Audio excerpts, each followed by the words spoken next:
While the court case on family separation continues, at the U.S. Mexico border, the flow of migrants seeking asylum, many arriving with their children, continues to grow. How those families get to the border and manage to cross is a money making enterprise for smugglers and for Mexico's powerful cartels. A recent investigation from the Texas Tribune and Time documented the intricate infrastructure that's part of this border hustle. La Technica is one of the big jumping off points for migrants who are passing through Guatemala, mostly from Honduras, en route to Mexico. You're not going to be able to find it on many maps. It doesn't even show up. This is a one industry town. Everyone here is involved. Everyone here seems to be making some money from it, whether it's feeding them, whether it's driving the boats, whether it's driving the taxis, providing the hotels. It's an industry, it's a town that has sprung up around transit migration from Honduras. They get on these small boats, these small wooden boats, and there they cross over and get into taxis that are waiting for them on the other side, and then they'll head north. The next big stop on the migrant route is Villahermosa. This is where the coyotes start to make bang for their buck because they can smuggle people in bulk. Right now we are arriving to Villahermosa, which is one of the biggest hubs for migrant smuggling via tractor trailers in Mexico. The migrants are going to be boarding now into tractor trailers and moving north through Mexico on federal highways just like this one. Jay Root, investigative reporter for the Texas Tribune, joins me now from Austin, Texas, for more on his reporting. Now, you worked on this since June. What you just described, or what we just saw, is a small clip of a 20-minute, 25-minute film. There's an established infrastructure here. This takes a tremendous amount of planning and money. What are the economics of this? How did human trafficking become so profitable?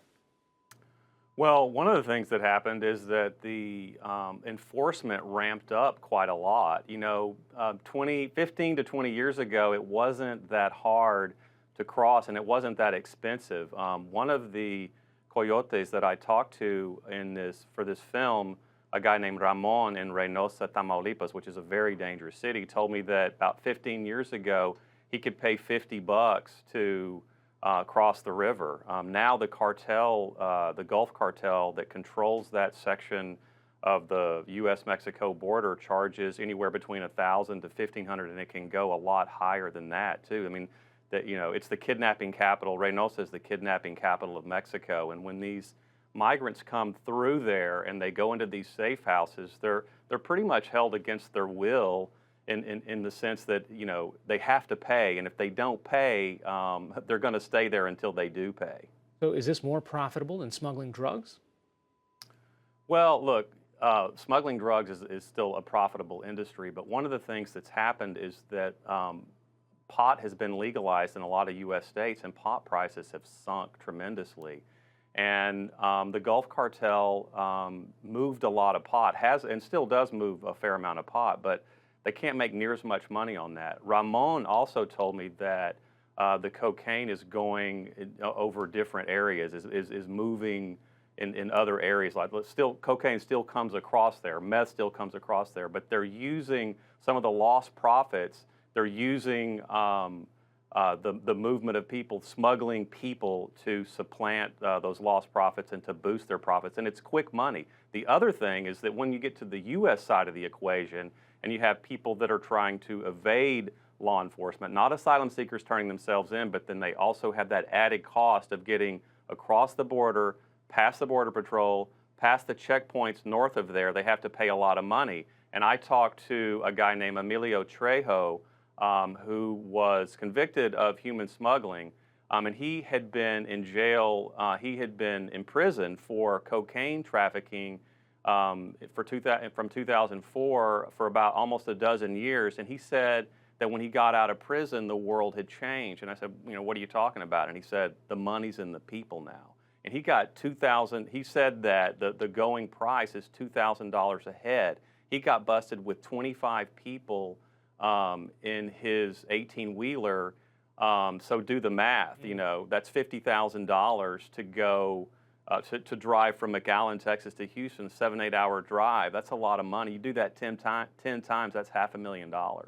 And so was the sentence for smuggling people lower than the sentence for smuggling drugs? Oh yeah, way lower.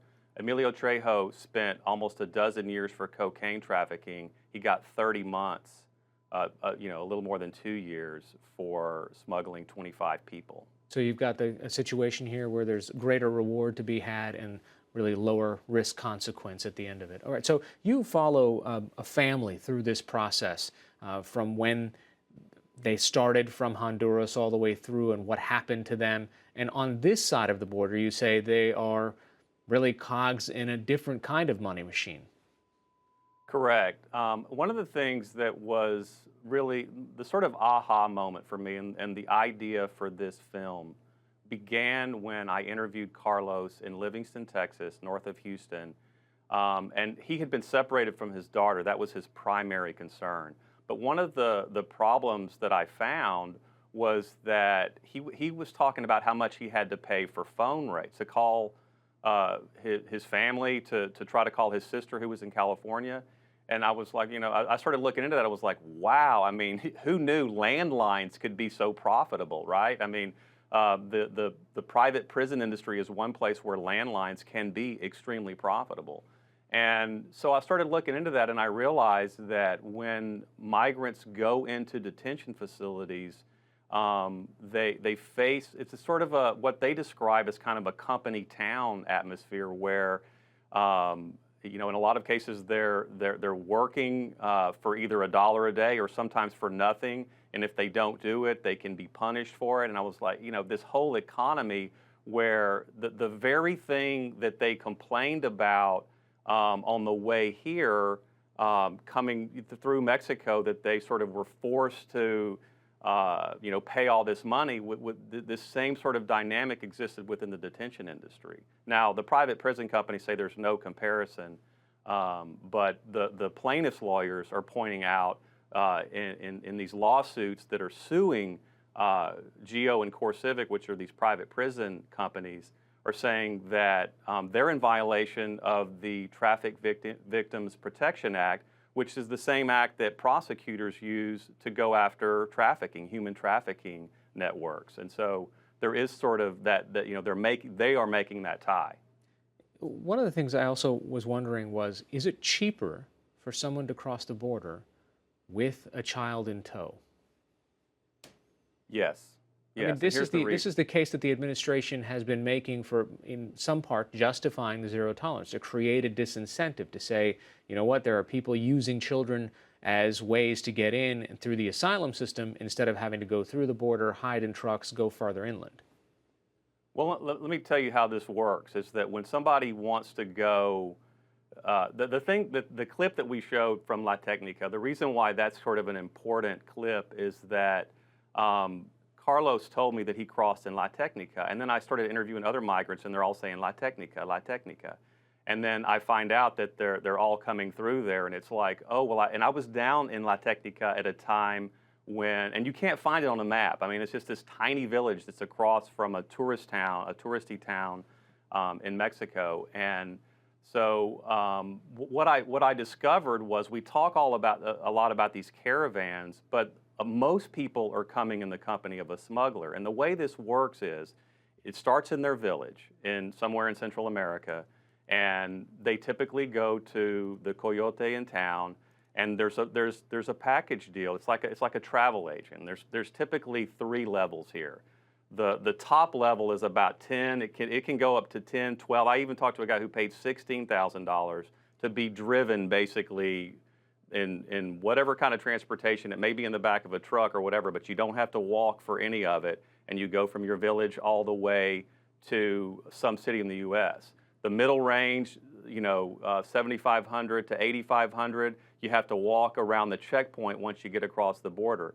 But the bargain basement deal that they tell people to be most successful is if you go with a kid, with your child, they typically expect that you're going to go, that they don't even have to cross the river. They put you in a boat, you go across the river. The smuggler never has to get onto U.S. soil, so to speak. There may be somebody with them on the river, in the river, that's on the U.S. side, but they never get out of the water. Mm-hmm. The people get off and they go find a Border Patrol agent. Turn yourselves in to the first person in uniform that you find, and then they'll let you out. And That is the experience of a lot of asylum seekers. Now, whether or not that fits into some political idea or not, you know, that's not what this film is about. This is about the money. But they do tell you it's cheaper, and that was the situation with Carlos. They told him, if you take your kid, it's better, it's cheaper, you'll get in, you'll get out. The problem for him was he came right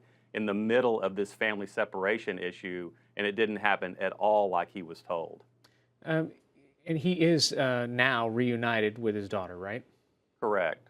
His wife is still in Honduras, and in the film, you ask her whether she would be willing to go, and she says no, not after what I've seen.